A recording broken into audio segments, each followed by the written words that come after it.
Portugāle lika aizdomāties par divām lietām, ja domājam par trešās paaudzes universitāšu izveidi Latvijā. Pirmais ir nepieciešami līderi, kas deg par šo ideju, kas saprot un spēj pārstāvēt visdažādākajos līmeņos. Un otrais ir ļoti daudz jārunā ar pašvaldībām, lai skaidrotu, ka sabiedrība noveco, un trešās paaudzes universitātes ir viena no atslēgām, lai mēs mazinātu šīs sabiedrības novecošanās sekas. Tā kā to darīja portugāļi Portugālē, tieši tāpat mums ir jārīkojas arī Latvijā. Nepārtraukta mācīšanās palīdz senioriem pielāgoties mainīgajai pasaulei, saglabājot viņu spēju orientēties jaunajās dzīves situācijās un izaicinājumos. Portugālē universitāšu sistēmu vai senioru universitātes ir atpazīstamas, ar viņām rēķinās gan vietējie, gan arī nacionālā līmeņa politiķi. Arī mēs Latvijā varam veidot kaut ko līdzīgu. Seniori kļūst aktīvāki, viņi grib darboties, un Portugālē bija lielisks piemērs, kā var visi darboties vienoti, būt priecīgi un laimīgi. Viesojoties Portugāles senioru skolās un vērojot viņu nodarbības, es sapratu, ka veidojot Latvijā šo senioru tīklu, ir ļoti svarīgi atrast labus, gudrus pasniedzējus, un vēl svarīgāk ir piesaistīt senioru tīklam gudrus un veiksmīgus brīvprātīgos. Pieredzes apmaiņas braucienā Portugālē es pārliecinājos, ka senioriem ļoti svarīgas ir tikšanās ar viņu vienaudžiem. Tas ir viņu prieka, optimisma un arī veselības avots. Veidojot tīklu Latvijā, manuprāt, ļoti svarīgi būtu gūt valsts un pašvaldību atbalstu.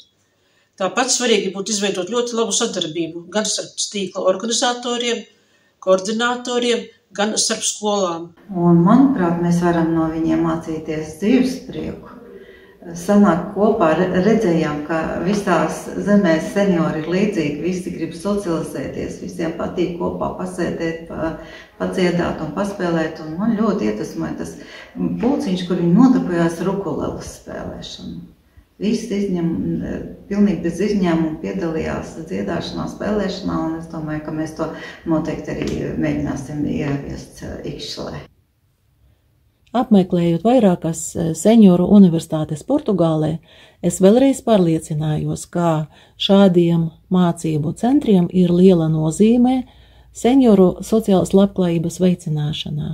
Pats galvenais, ka viņi var regulāri tikties, apmainīties ar emocijām un nepieciešamības gadījumā saņemt arī psiholoģisko atbalstu.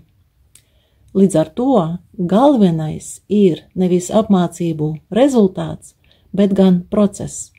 Un šim procesam ir jābūt regulāram, ilgstošam un sistemātiskam.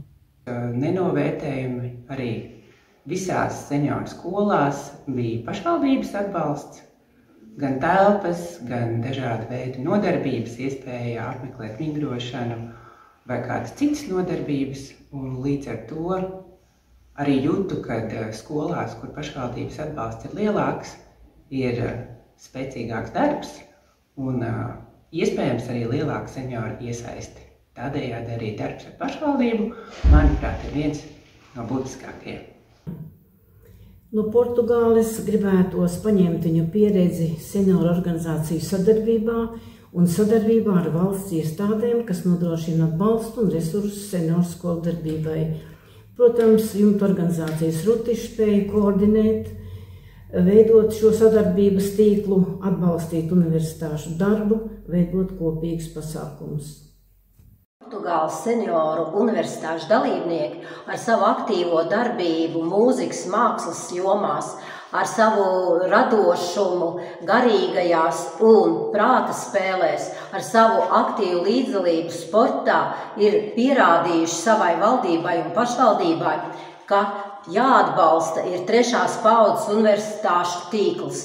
Kas mums ir jāpaņem no šīs pieredzes. Portugālē šajās skolās strādā skolotāji, kas brīvprātīgi veido programmas un nodarbojās ar senioriem. Vēl Latvijā noteikti vajadzētu uzsākt novados pagastu, kopienu un skolu tīkla veidošanu, lai pagastā dzīvojošie seniori arī gūtu iedvesmu un pilnasinīgu dzīvi, darbojoties kopā. Tāda pēdējā, ko es vēl gribētu pateikt, atziņa bija tā, ka mēs jau dažādi skatījāmies ar kādām valsts iestādēm, ministrijām mēs varētu sadarboties. Jā, protams, mums ir jāsadarbojas ar visām pašvaldībām, bet īstenībā ministrija, kam mēs būtu piederīgi, 3. paudzes universitāte, tā ir Labklājības ministrija. Jo ļoti skaisti Portugāles kolēģis tur mums to teica, tie, kas maksā pensiju, tie tad arī atbild par senioru skolām.